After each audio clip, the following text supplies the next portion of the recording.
Yep, really gotta take off the rose-colored glasses for this one. You sure you want me to dig deep into this?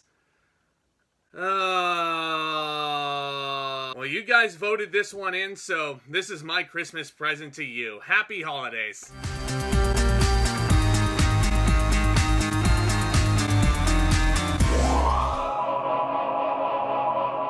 So in case you couldn't tell by the shirt, I adore Dr. Seuss. He was such a big part of my childhood. His stories and his lessons were so incredibly inventive, and they still resonate with me to this very day. So you can imagine, as a little boy, I loved How the Grinch Stole Christmas when it came out in the year 2000. I could not get enough of this thing. It was all over my TV on repeat, especially during the holiday season.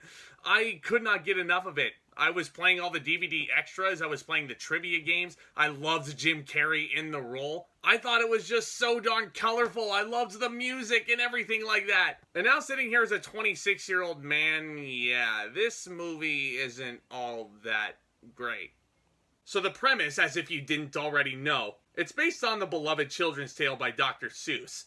And we follow the Grinch, who's played by Jim Carrey. He decides to ruin Christmas for the cheery citizens of Whoville. And I'm using that word cheery very, very loosely in this case. And he's reluctantly joined by his hapless dog Max, who admittedly is very adorable in this feature. You all know the drill. The Grinch comes down from his mountaintop home and sneaks into town to swipe everything holiday related from the Whos. But he finds a hitch in his plans when he encounters the endearing Cindy Lou Who, played by the debuting Taylor Momsen, who is also very adorable in this feature, mainly because she was the only one allowed to have an upper lip! I'm not gonna get into my negatives too early, guys, but okay.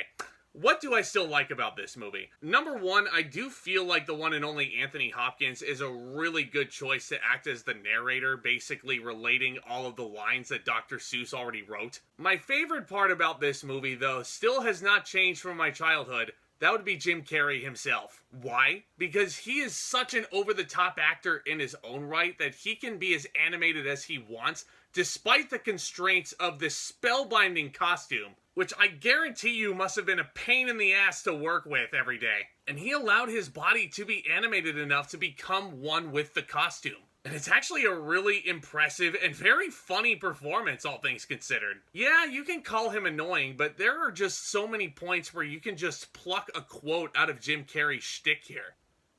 I'm an idiot! Sweet. So many fun little moments like that. Really just brings me back to being a kid again. Speaking of kids, Cindy Lou Who is very endearing in this movie. She does get a Polar Express-like musical number that doesn't fit, and she is very adorable. And her connection with Jim Carrey as the Grinch is really endearing as well. I also love that she's the one who's nominating the Grinch to be the holiday cheermeister and just, like, one-upping all these other Who's in town. Like, intelligence-wise, she's the smartest one in that whole city. Because these Who's, oh my god, okay, let's get to my big issue with this. These Who's are just way too damn annoying for my liking. And that's a big part about why this movie doesn't really work. This script feels like it adds so many more unnecessary conflicts than it absolutely needs. It tacks it onto a story that already worked in the 1960s in animated form. Case in point, when you get closer to the conclusion of the film, you all know how the book plays out. The Grinch takes the load to the top of Mount Crumpet, and he's getting ready to dump it all the way down into the abyss. But he doesn't steal Christmas. Christmas came anyway.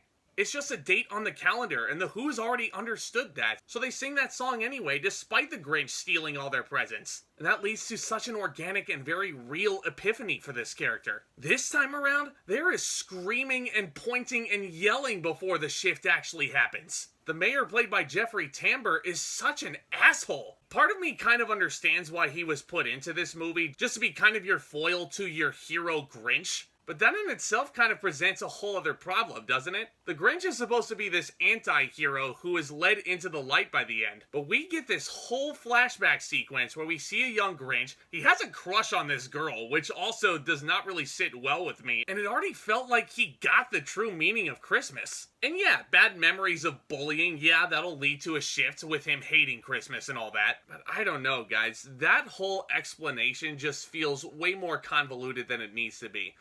It almost feels to me like this script was written in a vacuum. Like there's specific beats that they have to hit to follow the Dr. Seuss narrative.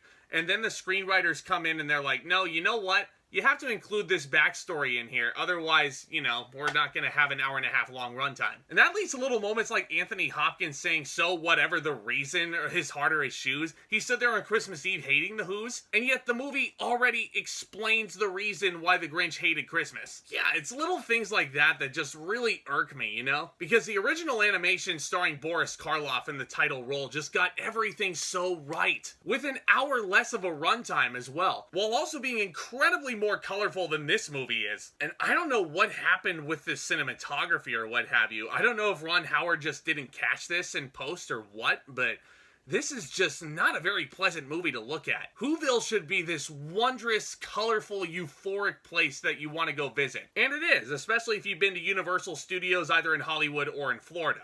But if you go and rewatch this movie, it's not a very wondrous place to be. A lot of gray colors and just unsaturated imagery, and it's very, very, very ugly. Speaking of ugly, the Grinch in this version is PG. Now, in that day and age, if a movie was PG, you were gonna get the kids in the theater because they were like, oh yeah, we're gonna get all the dirty jokes that we can't get anywhere else. But does the Grinch really need to be PG? Does he really need to take the mistletoe and do what he does after the whole Cheermeister festival? Did he really need to do that? It's amazing that I love this movie as a kid, and now I'm finding all these little problems with it. Now, the good stuff in this movie is fairly solid. Jim Carrey's performance, for example, is still consistently hilarious. The climax of this movie is surprisingly faithful to the source material, but just too much crude humor for this source material and too much of an elongated runtime for me to really digest all of this. I would highly recommend, if you guys want to satisfy yourself with a Grinch over the holiday season, go watch the original animated special. It's quick, it's to the point, it's faithful to the source material. It, I feel like, pays a lot more respect to Dr. Seuss than this movie does. And I feel like it'll get you in the spirit more. Because as it sits, this is far and away the inferior Grinch between the two main ones. And we're not going to count whatever Illumination did, because that was, yeah. I'm going to give How the Grinch Stole Christmas a C+. I feel like Jim Carrey and my nostalgia for this movie propels this grade to be higher than it should be. But of course, this is all just my opinion, my friends. Let me know what you thought of this Jim Carrey Grinch down in the comments section below.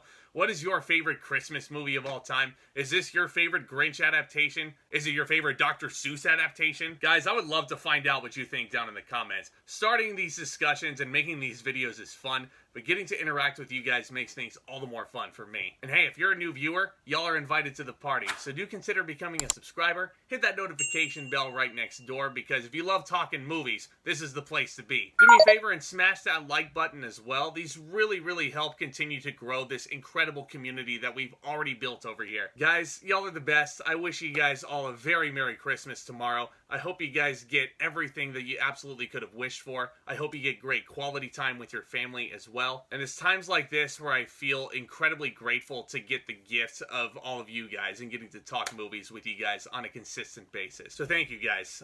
From the bottom of my heart, it really is a pleasure to bring these videos to you guys. Merry Christmas to all. And with all that being said, Back Talk, commence.